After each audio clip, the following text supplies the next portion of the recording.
Hello, I'm going to show you how to change the chain and sprockets on a Kawasaki ER6F. This is the first time I've done it on this bike, and I've only done the job once before on a Keyway RKV125. The video is actually up on my channel if for some reason you wanted to watch it, just to see how it's done on that. But let's get on with the video. First things first, all you need to do is take off the front sprocket cover. Two 8mm bolts, just whip them off, and off comes the cover.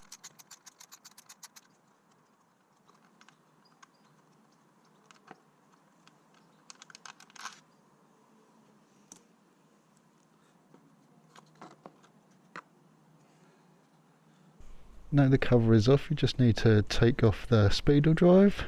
On this bike, it may be different on some bikes may not have the speedo drive, but on this bike it's the two outer nuts. You'll notice there are two holes in the middle. I accidentally took those out, which I didn't need to. I just left them out because it's not affecting it in any way, and I put them back at the end and you'll see that as well. So just take the outer bolts out and the speedo drive will come off, and you can just let that hang.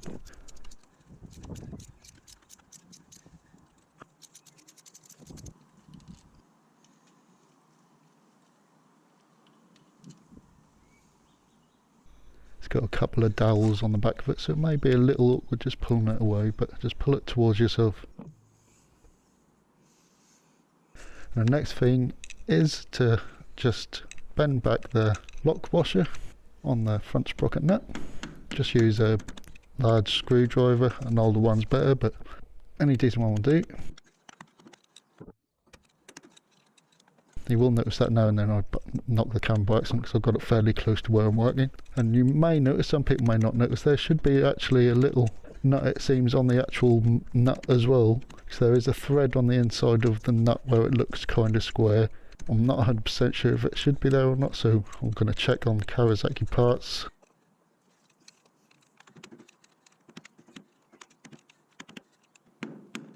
There's a 27mm socket to get it off. And I'm going to use this impact driver with an impact socket.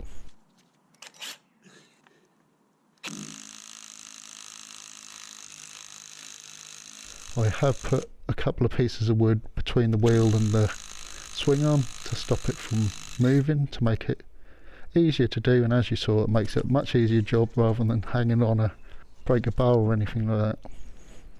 I was just pointing out as well that the original front sprocket comes with a rubber ring around it. They're usually to silence it, so you don't have to worry about one you get and not having that on there. It doesn't really matter. I've ridden the bike quite a few times now. I've even taken it 270 miles and that didn't seem any different. And next you need to grind off the head of the pin from the chain, so you can break the chain using a breaker tool. A lot of people say you don't need to do that, and you do not. But it's best to, and even the tool will recommend that you do, to make it easier on yourself and on the tool. So it's always really best to. And as you can see there, I've already done it, so I'm just going to quickly demonstrate how I've done it. You just got to keep going until it's flat like the other side. You can't really see that the pin was there because it's flattened it that much. Now it's ground off, you just got to get the tool ready. It should come with this bit on here, you just got to unscrew it a bit, take this cap off, that's for something else, I'm not sure what that is actually for. Then you unscrew the rear part, put the spring in, and then you put the, let's just call it a pin pusher. Can't remember what you call that part, but yeah, you just put the right size one in. If you're doing it on a 428 chain, you use the small one. Any other chain, you use the large one. There'll be one in there as well which is like curved out, that's for flaring the pins on the new chain if you do not have one like I'm going to be putting on, which has a little link pin. And you just put it on at the back to make sure the pin on the back goes into the hole on the back so it lines it up. Just do in the furthest in nut just to tighten the tool on. Get a spanner just to hold that part while you turn the outer part with a ratchet or another spanner. Better with a ratchet, you can do it quicker, and just keep winding it on until the pin comes out. If it starts to get tough to turn the ratchet, maybe you're not quite in the right place, you might be best to take it off again and just check. At one point I did think the pin was right out and took it off, and that was still actually in. And you see I'm using a cable tie here to hold the two parts together once I break the chain. This was so that later on I can use the old chain to pull the new chain through, which you'll see.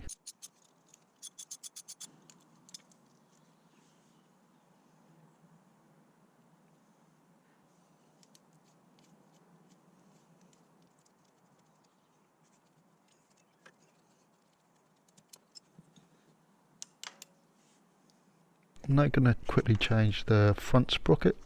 You can do this now while the chain's all loose, or you can do it as you put the new chain on while it's still loose, of course, after you've took the rear wheel off and everything and put the new rear sprocket on and stuff. But I thought I'll just get what I can out of the way now before doing all the rear stuff, which consists of taking the wheel off to then do the rear sprocket.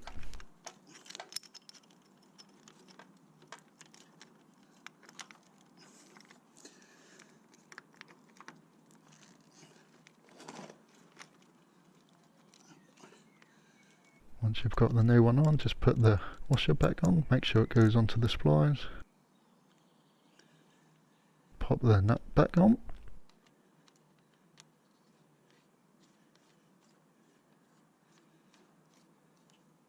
Put the wood back in the wheels, but make sure that the wheel is going in the direction of tightening the sprocket, so it pushes up on the wood instead of down as you would have done before, which I've forgot to film to show you. So I've got it here showing how you do that. You just do it the opposite when you're undoing it.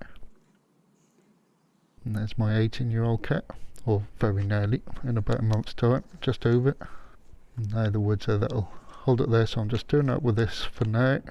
And later on, once everything's done, I'll use my brake bar to tighten it up. Now that's done, just quickly take off the chain guard. Just two 5 or 6mm Allen bolts, and that just pops off.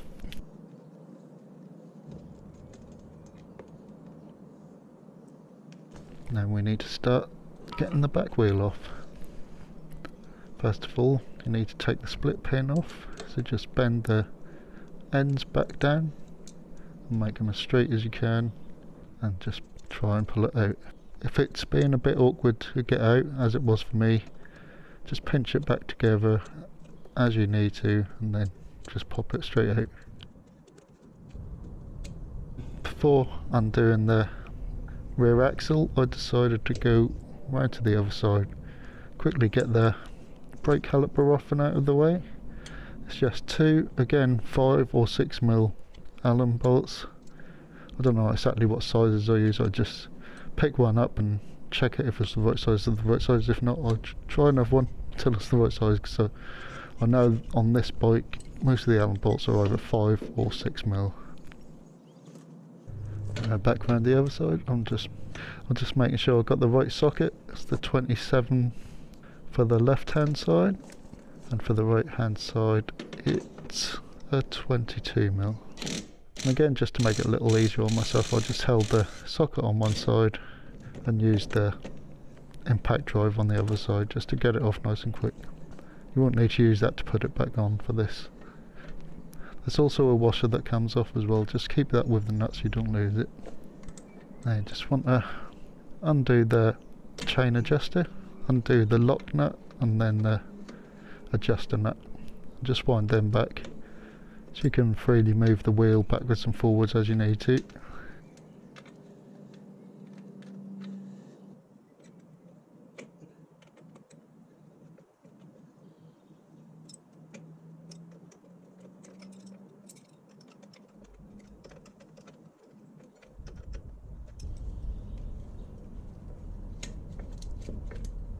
Then you just need to knock the axle through. I just used a little bit of wood and tapped it with a hammer just to make it a little bit easier. You should be able to get it through with your hand just by holding the wheel up a little bit and just bashing it with your hand, but it's just a little easier just to tap it with a hammer with a piece of wood on it, especially when you're working in an awkward space, not on a ramp or anything like this. And once it's out enough, I stand above the bike, hold the wheel up a bit and just pull it out. I did have to wiggle the wheel about a little bit just to get it moving because I wasn't holding it completely straight. It's a little bit awkward working the way I have to and the way you probably have to too, if you haven't got a garage and all the equipment. But still comes out fairly easy.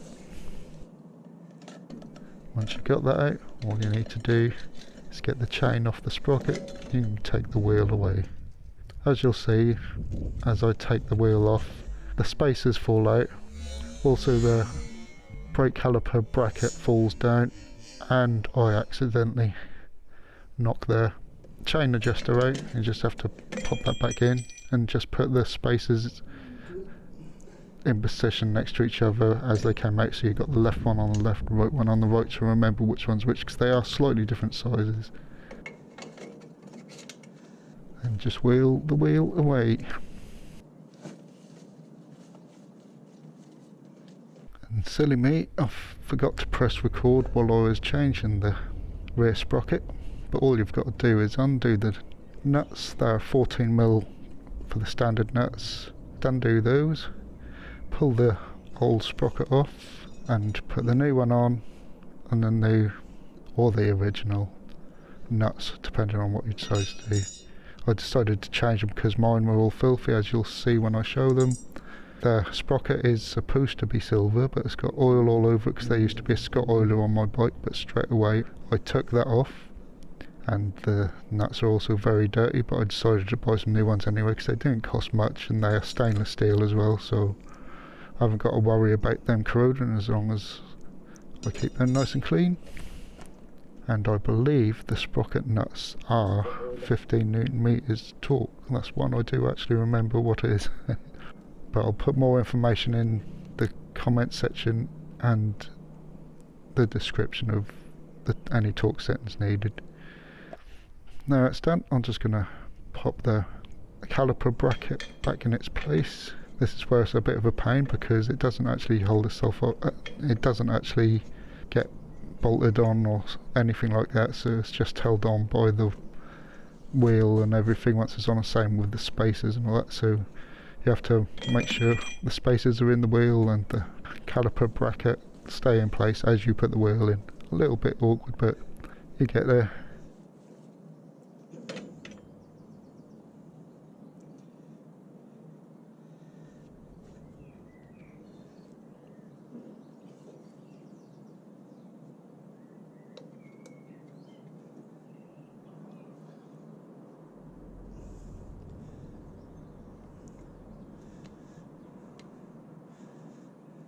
The best way I find to put the wheel on is get your spacers in. You'll probably have times where they fall down and stuff and it get a bit frustrating. You have to keep putting the wheel down, put the spacers back in, maybe even pick up the caliper bracket again and put that back on. But what I do to make it a bit easier putting the wheel back in is I sit down at the back of the bike and I roll the wheel onto one of my feet and lift it up on my foot while use my arms to help as well. And then I can get it in place and get the axle back in.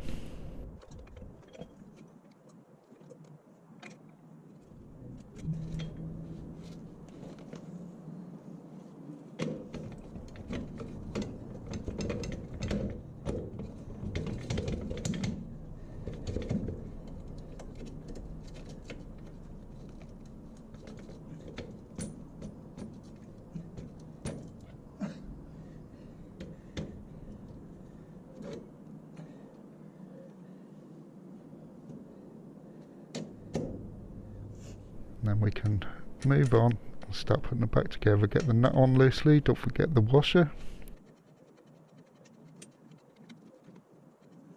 Then put the caliper back on also and pop the nuts in there. I won't be surprised if they're around 10 to 15 Newton meters as well, but again I'll put the torque settings of stuff in the description and in the pinned comment.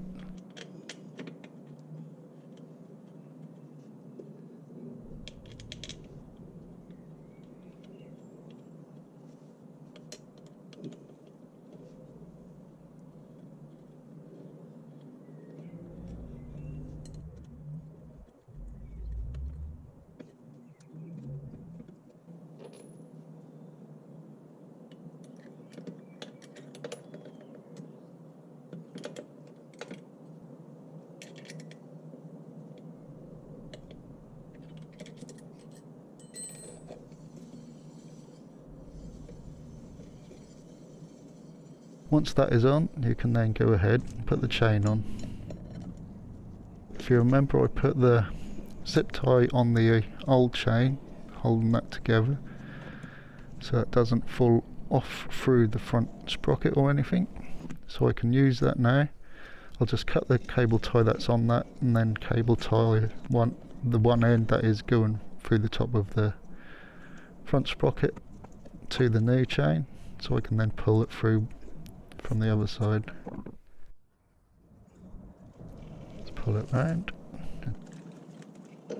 Did jump off the sprocket then, but it's easy enough to just lift it up and put it back on.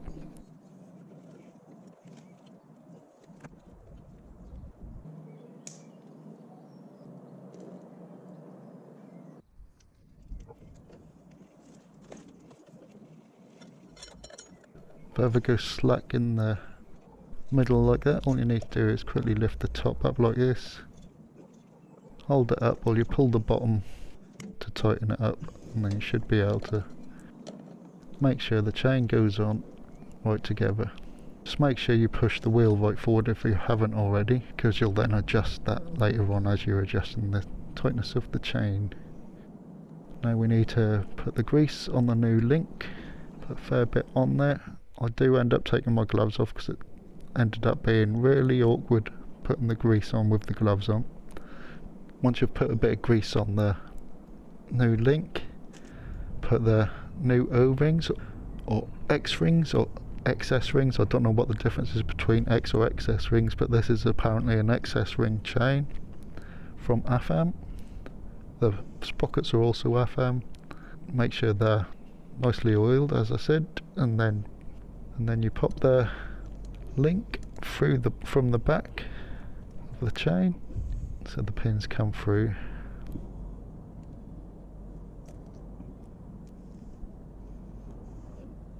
And once you've done that, put some more oil on this side, so that's all on the pins.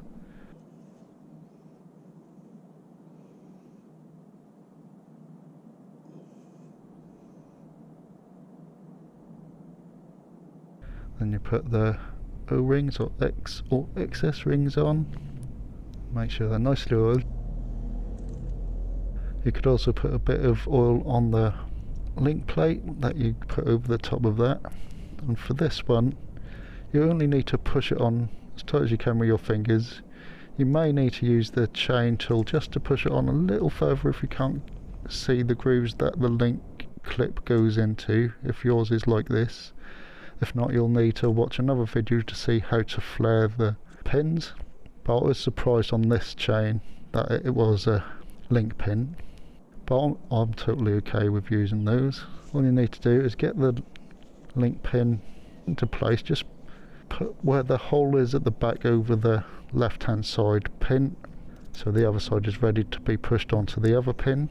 You just have to then get some pliers. You get a bit of a grip on the left hand pin and on the back of the link clip, and then just press it in. It may slip a couple of times, you may drop the pin, it may take you a few times at first. I was quite lucky, it only took me a couple of goes, but like I say, I've done this before. But it should just then click into place nicely. But always make sure the back of the pin, the closed part of the pin, is facing forward from the top of the chain, so it's got to be facing in the direction of travel of the chain.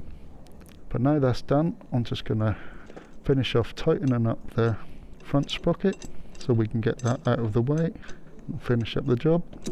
I'm putting the wood between the wheel and the swing arm again, so I can just pull down on this breaker bar to give it some high torques. They are very high torque. I think they could be anywhere between about 80 newton meters up to 110, something like that. But again, I'll put the torque settings in the description and in a comment.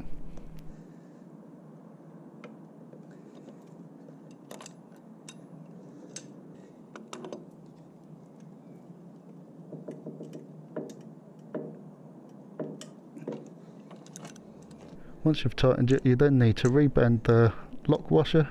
You can rebend the same part like I did, or if it's a bit of a mess from being done before, if it's been used a few times, You can bend down another side of it, either opposite it or to the left or the right of it. So they can be used again and again for quite a while, but they're probably fairly cheap as well to buy new ones if you really wanted to.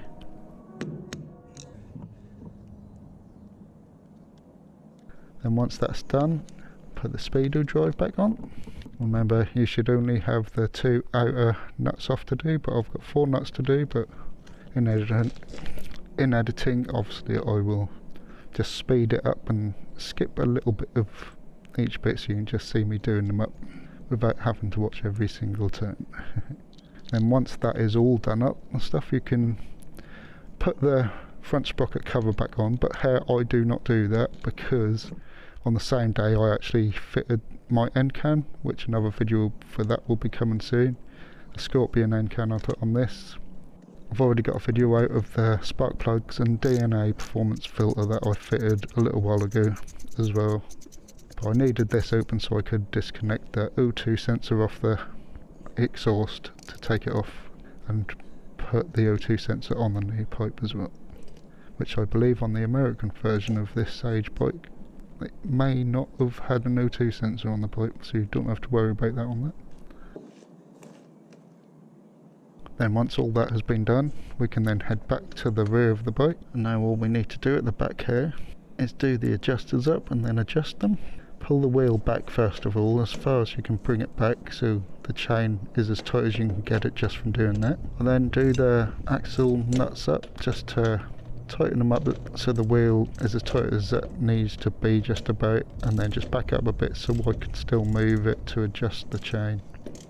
And once it's set in place, I do spin the wheel a bit. You see me doing that here. What I'm doing, I'm spinning the wheel and I'm just applying the rear brake, so that then helps make sure the wheel is as centre as possible before you move on to adjusting it. I feel it just makes it a little bit easier to get things right. Then you do the adjuster nut up, which is the nut closest to the swing arm, and the more you do that up, the more that tightens the chain. And you just want to keep tightening them up one side and then the other side a little bit, and keep an eye on the chain slack, and so you'll notice it's starting to tighten up. I wouldn't worry too much about the markers at this stage. You just want to start getting the chain tightened, but make sure you say you do a half turn or a couple of half turns on the left, then do the same on the other side, just to make sure it stays as level as possible. Then when the chain is starting to get to spec, which is about 3 inches travel on this bike, and you measure it by putting a ruler like at the bottom of the chain and move it up while holding the ruler still, or tape measure, and seeing how much the chain moves up. Always remember, if you're on a wrist stand, it's going to get tighter when you then put the bike down on the ground. As it's on a paddock stand, it's going to be just as tight when you put it back on the ground as it is on the paddock stand, but then again, either way, it's going to tighten even more once you get on the bike. So it's a good idea to then sit on the bike and see how much travel is on it. That's even better if you could get someone around your weight to sit on the bike, and then you can check it while they're on it. Once it's just about at the right tightness, make sure that your adjuster lines by the axle nut are about the same each side. You'll notice there are lines and numbers each side of the sprocket nut on both sides, and you can measure if you like, or just do it by eye to make sure they're about the same width apart from each other. And then once you're happy with that, all you need to do is do the lock nuts up on each side. And then what I like to do is spin the wheel, look from the back, look down the chain as best you can from as central to it as you can, and see if it's running straight. But after that, once you've adjusted it all and it's all tightened up there, all you then need to do is tighten up the sprocket nuts to their torque setting. I didn't use a torque wrench, although I have got one, I just don't trust it at the moment. I want to buy a new one, but they're fairly expensive. So for now, I'm just tightening them up nice and tight. I've done a lot of work on cars over the years, and so I'm fairly confident that I won't over tighten certain things and tighten other things enough to be safe. But obviously, I recommend you do the torque settings, but again, it's your choice as well. But once you've tightened the sprocket nuts on this bike, just make sure that there's a little hole for your split pin to go through. Just make sure part of the crown nut has the gap right where the hole is. If you've already torqued it right up, if it's very close to where it is, you could probably tighten it up a little more to get it to where the hole is. or you might have to loosen it very slightly just to make sure it's positioned right so you can get the split pin in. Once the split pin's in and in place, you just then need to bend back each leg of the pin, I guess you'd call it, each side of the pin, and just fold them round each side of the axle. And I did just use a hammer just to slowly tap it in once I'd bent them as much as I could with the pliers, because once they get close obviously you can't really hold it anymore and bring it close. So I just found it easy enough just to gently tap with a hammer, just being careful to, one, not do it too hard and not hit the axle or the axle nut, although you shouldn't really be able to do any damage to it. It's best just to go easy and take your time. And once that's all set and you're happy where the split pin is, that's it. Job's all done. Anyway, I hope it's helpful. Hope you've enjoyed it. If you have, don't forget to give it a thumbs up. Share it if you think you know anyone who'd want to watch it. And don't forget to subscribe for more videos like this and motor vlogs if you enjoyed them. I'll see you again soon. Also, a video will be coming after all these things being done of me taking the bike for a ride, seeing what it's like with all the changes I've done, and also one where we'll go over all the changes I've done to the bike since I've had it and how the bike feels now. Anyway, again, thanks for watching.